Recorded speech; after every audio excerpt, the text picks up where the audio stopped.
Hello there everybody, today I plan on bringing you a review like no other.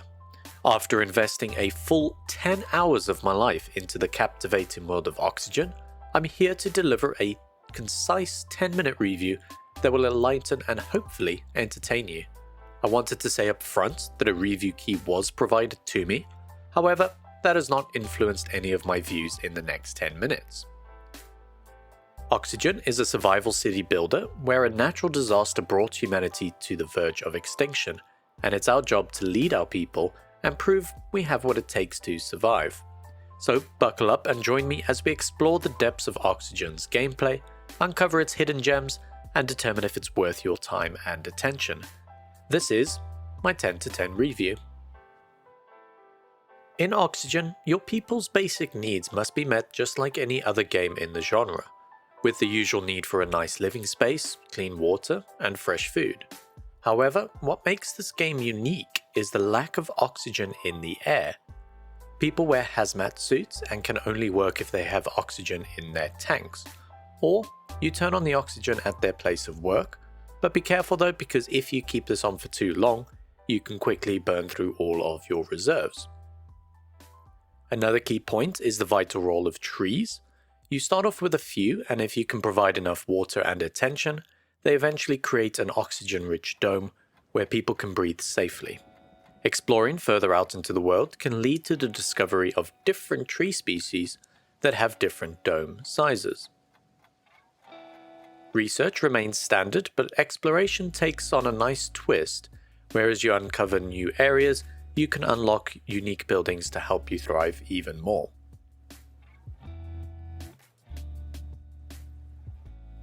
Following on from the verge of extinction, large igneous provinces formed. These are essentially volcanoes that don't explode, but create cracks in the Earth's crust to let lava bubble out onto the surface. These can remain active for centuries without slowing down. Then came the winds, which spread all the toxic gases across the globe, which affected the atmospheric composition, reducing the overall oxygen level in the air. Humanity, however, invented the oxygen center, which generates oxygen by electrolysis of underground water, with coal being a key part in providing enough electricity. In the early game, you start with an oxygen center, a small storage and some resources. Quickly establishing a source of clean water and food is vital, as well as the homes for your people to spend their nights. Raw resources are easy to find by scavenging nearby ruins, while eventually transitioning into mining out more fruitful deposits. You also need to manage your power by harnessing gas that appears through random cracks on the surface. These are extremely dangerous though, because if they're nearby your buildings and you don't tame them in time, eventually they'll explode and can cause some major damage. Your people are also a scarce resource. Other than building a submarine dock, which occasionally provides a few citizens every so often, there are hardly any other ways to get your population up, so balancing the jobs you need early on is vital. There are a few important buildings locked behind research that will help you early on, like better housing, increased production, or even new food types. Late game, things become a little bit more interesting. Once your population grows, you can start expanding your industry to produce most of the resources you need. With help from your scouts, you can bring in new people and even find unique buildings. Research can become tedious as the number of points needed increases drastically, and it will take a while to unlock everything. I had about 12 people working on this in my current playthrough, and it was still not enough to feel like sufficient progress was being made. I spent a lot of time restructuring a lot of my base, trying to utilize the tree domes in the most important areas of my colony, as well as making sure we always had enough resources to charge through all the droughts, blizzards, or windy seasons.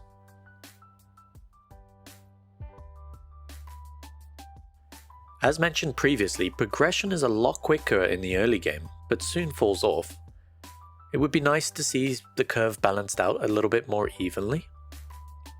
There isn't really a clear goal for the endgame other than just survive. There are many ways you can implement something here to make it a bit better. Some of the classic options would fit nicely, like perhaps gathering up enough resources to move on to the next map. Or, sticking to the theme of the game, perhaps an ancient tree that requires an incredible amount of resources before it creates a huge oxygen dome. I don't currently see there being much reason to start over. All the achievements have been unlocked, and without a series of custom scenarios or challenges, most of the content has been done. Visually, the game is nice. There isn't really much that stands out to me on either a positive or a negative side. However, the maps can feel empty without any creatures or small details on the ground like shrubbery, or even some permanent landmarks to make the maps feel just that little bit more unique. The audio is okay to say the least. The soundtrack seems to be quite short, but it's nice to have looping in the background even on those long sessions.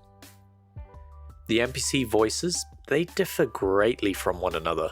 It's almost as if they were from different time periods. It's not often that you get to hear them, but you notice it. I personally love the trees in this game. They really can help you out a lot, especially when you get your first large tree from the scouting missions.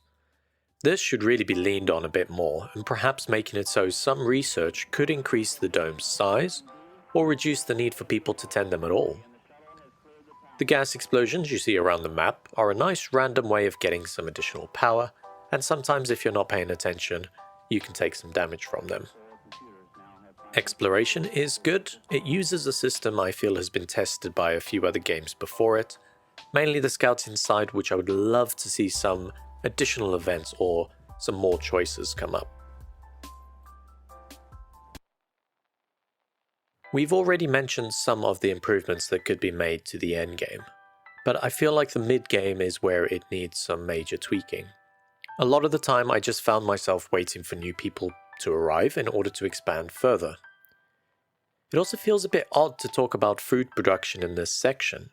However, I never actually had problems throughout the entire game.